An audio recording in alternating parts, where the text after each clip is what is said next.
Magandang gabi sa'yo.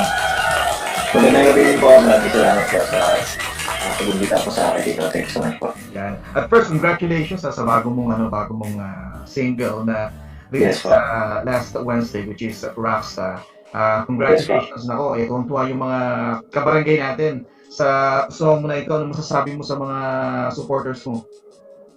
Of course, labis po akong nagpapasalamat sa mga fans, lalo na yung 18 sa pag-support.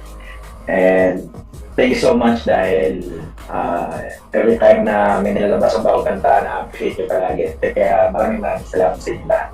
Ayun. Always naman, malaking bagay lalo yung mga 18 Yes po.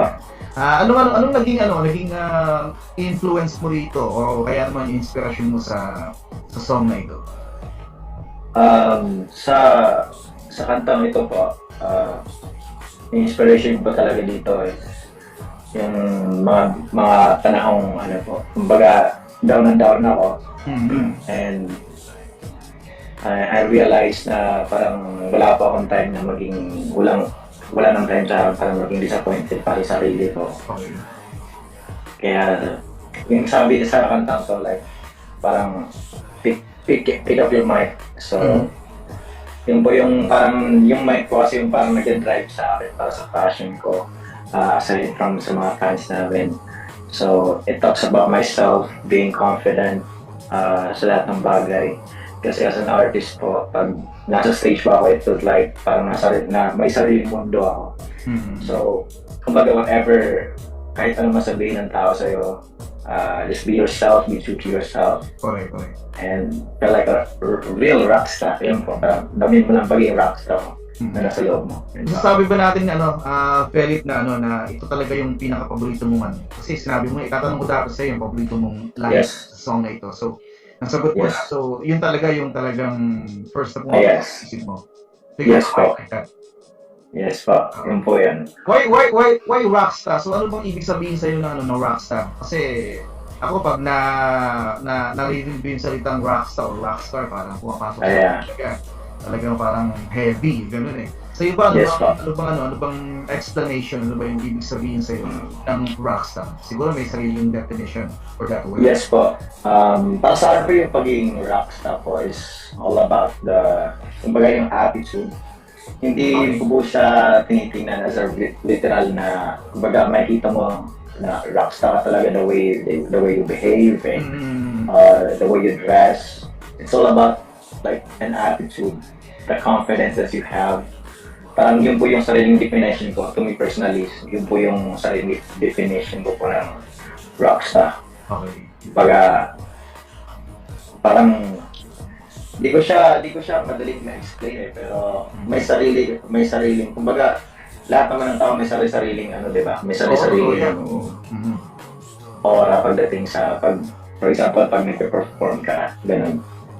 May sarili kaming pinapakita, pinoproject sa mga tao. So para sa akin, yung siguro mas napoproject yung sarili ko pag nararamdaman ko na parang rockstar talaga ako doon. I'm a rockstar. Ganun ba? Iba yung confident ako. Hindi pwede pa ganyan. Yes po. Rockstar is syempre part of your new EP na lalabas din soon.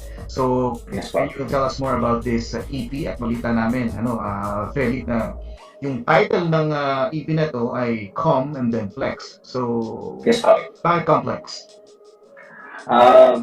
Siyempre ba yung complex po kasi it talks about, the complexities that you may have. Yeah. Kumbaga, it's normal, meron talaga mga negative thoughts na may isip ng isang tao. And yung pinapating ko lang po dito sa EP na to is to encourage the fans, yung mga fans ko, yung 18, to be one with their thoughts, i-embrace nila yung flaws nila, and sana ma-realize nila na yun yung nagiging dahilan, isa sa mga dahilan kung bakit sila nagiging ganyan. So, yun po yung meaning talaga ng EP, na mag-send ng message sa kanila na i-embrace nila yung anong meron sila, tanggapin nila yung sarili nila. Kasi I think yung mga complex type of people, I think they're curious, intelligent sila, imaginative kind of person, and they are the ones that generally think outside the box. Yeah, yun po. Pero napakinggan ko yung song mo, yung Rockstar mo. Para sa akin kasi, nung pinakinggan ko, sabi ko sa sarili ko, this is the new generation talaga ng music, di ba? Yes, po. Talagang naririnig ko na talaga yung bagong generation at bagong panganak na music. Ikaw, how can you describe your music? Anong klaseng genre ito para sa'yo? At ano yung influences mo rito para gawin yung song na ito, yung this type of genre? Yes po. Actually po, madami pa akong influence dito, iba't ibang artist din po. Pero, I can say yung heavy influence ko siya talaga sa hip-hop and artists like, yung mga sikat artists niya like Lil Uzi Vert, like Post Malone, Travis Scott. Pero syempre po, nilagay ko na po yung kumbaga signature ko na deep low voice dyan, and kilala naman ako ng mga fans na meron akong malalim na boses. So as much as possible, nilalagyan ko naman po ng sarili kong touch in music po. So hindi siya ganun ka parang masyadong hihintulan sa kung ano yung maririnig sa mga westerners yun po. Ako para sa akin kasi rockstar, tapos sabi ko yes po. So kasi pag sinabing rockstar, ang iniisip ng tao mabigat, di ba? Yes po, heavy. Maingay, heavy, yes, tapos super instruments, ganyan. Yung pinakinggan ko naman, parang swabe naman, parang swabe lang yung side ng song, di ba? Yes po, so it's all about the feeling naman, yung kantang rockstar. So, hindi mo lang sa titingnan na literal na rockstar, pero i-feel mo lang yung pagiging rockstar sa sarili. Yun naman po yung pinakaiwatan niya kanta, yun po. Parang sinabi natin na pag sinabing rockstar, hindi ito doon mismo talaga sa kung ano yung naririnig mo, di ba? Yes po. It's how you feel, di ba? Parang ganyan. Ayan. So sa mga kapuso po natin, mga kabarangay na nanonood sa atin ngayon, kasama po natin ngayon si Felit, and of course kilala natin siya bilang isa sa mga members ng SB19. At Felit, matagal mo na bang pinag-isipan or pinagplanuhan or sumagi sa isip mo na gumawa ng solo project like this? Ayos po, matagal na po actually.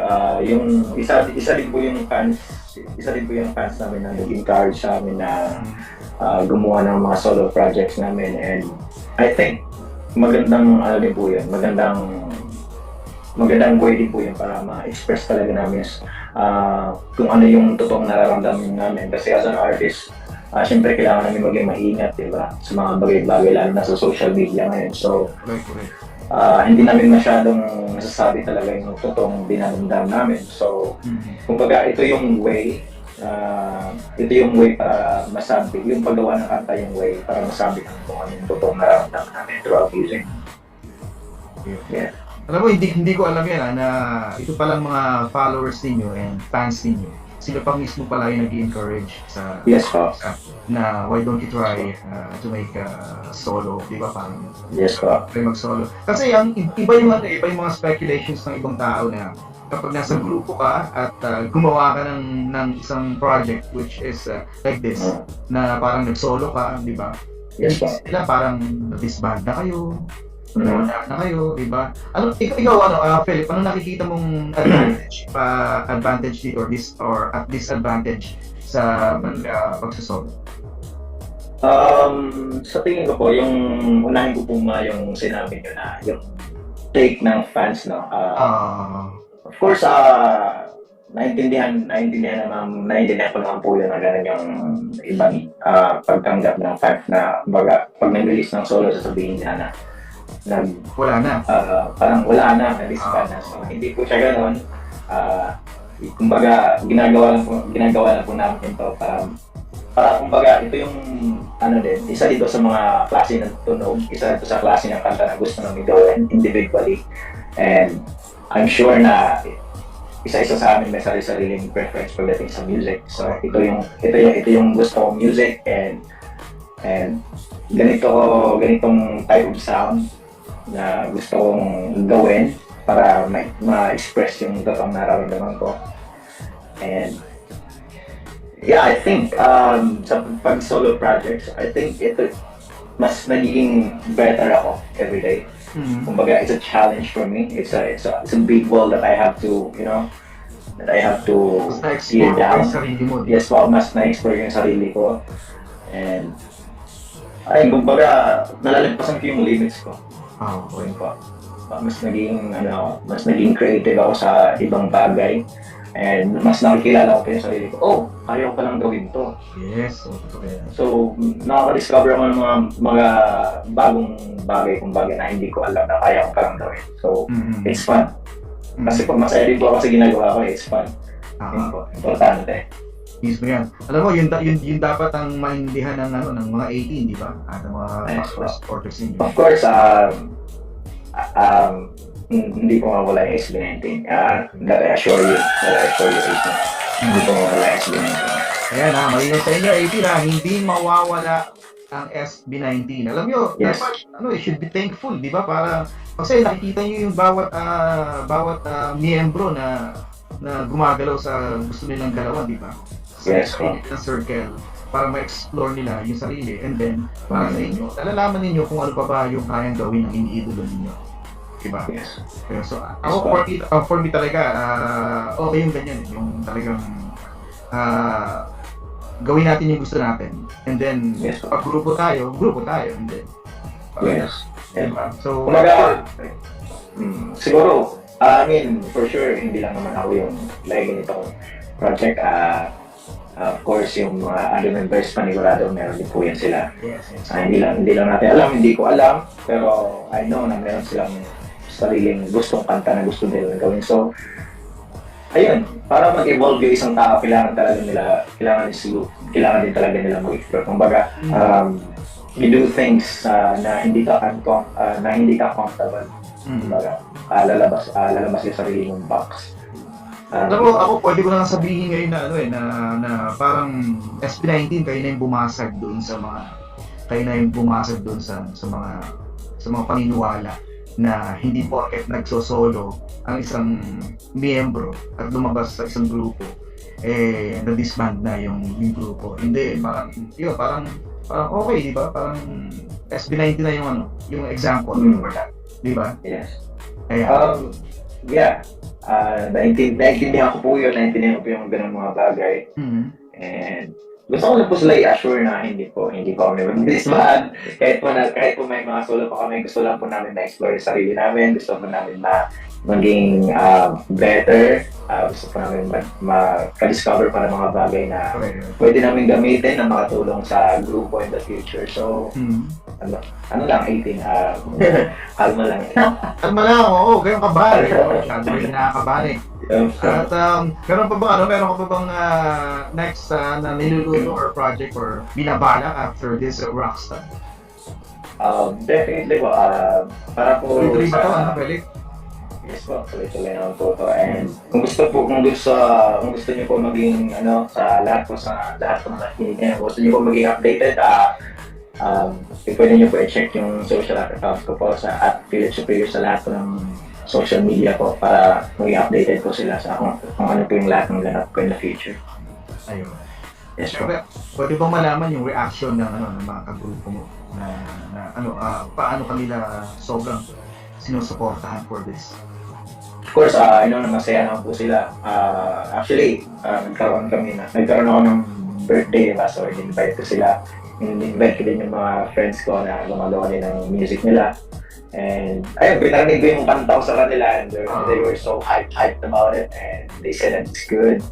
And sobrang ganda nila. So, hindi ko rin inakala na ganun din po yung magiging reaction nila. So, I'm happy na na-appreciate din po nila yung gawa ko. Kasi, kumbaga pagiging artist, pag may natapos ng kanta, parang grabe yung satisfaction na nararamdaman mo. Ako nga, like, umaabot ako ng 6 a.m. madaling araw na para pakinggan ng palit-ulit yung isang umaga na, Yes po, umaga, palit-ulit na kasi ano po yan kumbaga sobrang laking achievement na po yun kasi hindi po madali gumawa ng kanta eh. Actually, kahit yung arrangement mo lang. Arrangement po, mahirap din po yan. Yes po. So, ayun, masaya po na na-appreciate ng tao. Kaya sobrang malaki din po talaga yung pasalamat po sa lahat ng 18 na na-appreciate nila yung ginawa ko na Rockstar. And ayun, Salamat. Maraming salamat. So are you open to do a collab sa ibang mga artists na naisip mo rin ba ito na makipag-collab in the future? Sino itong gusto mong makakollab in the future? Definitely po, sobrang madami po akong gustong kakollab. Though, ako siyempre, I'm just a little, lang po diba, parang insignificant, lang po ako. Dust, pagdating sa, sa music industry, pero gusto ko lang po mga especially yung mga western artists na hinahangaan ko din talaga. Sila Lil Uzi Vert or Post Malone, Travis Scott, mga Drake or Kanye West, mga ganun klaseng artists po, Kendrick Lamar, J. Cole, and of course sa Asia po, Nicki, Jackson Wang, Bad Hap, mga ganun klaseng na madami po. Maliwanag yan sa mga supporters ng grupo. And then, syempre, kailangan ng bawat isa nalumbas sa kanilang kahon, di ba pa? Para ganyan, para ma-explore ang kakayahan ng bawat isa. Para magkano ka versatile ang isang tao. At I'm sure dapat magpasalamat din talaga. At malaking tawag dito environment for 18 na marami kayong nakikita, marami kayong napapanood, marami kayong o naabala kayo, di ba? Parang ganyan. Philip, imbitahan natin ang mga kabarangay natin na suportahan kasi yung bagong single, Rockstar. Go ahead. Yung Rockstar po, labas na po siya sa YouTube. Panoorin niyo po sa channel ko po. Search niyo na po Philip Rockstar music video. Nakalabas na po siya. So, ayan po. Enjoy po. Speaking of music video, I like the concept of yes. This music video. So, ikaw ba nag-isip na to? Ikaw ba yun? Anong mo dito? Anong say mo dito? Yes, isa rin po ako sa nag-conceptualize. Kumbaga, right after natapos ko yung kanta, sinusulat ko yung sinusulat ko yung kanta, picture ko na rin siya eh. So, kapag nasusulat ako, nilalagay ko rin siya sa notes na ganito gusto kong mangyari, gusto kong may nasusunod na mic, kumbaga ganun. Pero syempre, kasi since hindi ko naman siya field na expertise, so may mga professional ako na nakakasama, especially yung team Philip, kasama ko po sila. Yung mga directors, mga professional directors po, lalo na sila Tibea, sila Ann Monzon, sila po mga kasama ko, sila Alan, sila po yung katulong ko sa paggawa ng music video ng Rockstar. So, ayun po, pag makikita mo, sobrang international vibes, and I'm proud. Lagi naman. Yes, ma'am. Oo naman. Iba talaga yung vibes talaga. Yes, ma'am. Ulitin pa ganyan eh.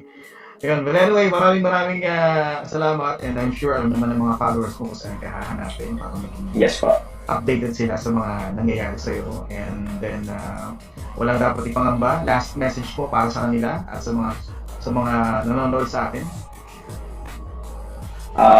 Sa mga nanonood po, thank you so much po sa pagtambay dito ngayon sa pakikinig. Sana po i-check niyo po yung bago kong music video, and nagpapasalamat po ako sa lahat ng 18 na sumusuporta pa rin sa akin, lalo na sa SB19 po. Maraming salamat po sa inyo lahat. Hindi po magpapatuloy yung drive ko sa paggawa ng bagong music if not for you guys. Kaya thank you so much dahil nandiyan kayo sa likod ko palagi. Thank you. Maraming salamat. Yun na, salamat natin mga kapuso, mga kapatid. And sa mga supporters at sa mga nanonood sa atin ngayon, maliwanag na po sinabi natin ngayon at walang mawawala, kumbaga nadagdagan pa at marami kayong avenue para magdahilan. Siyempre maraming salamat sa iyo, Philip, and then looking forward para sa iyong mga bagong projects in the future.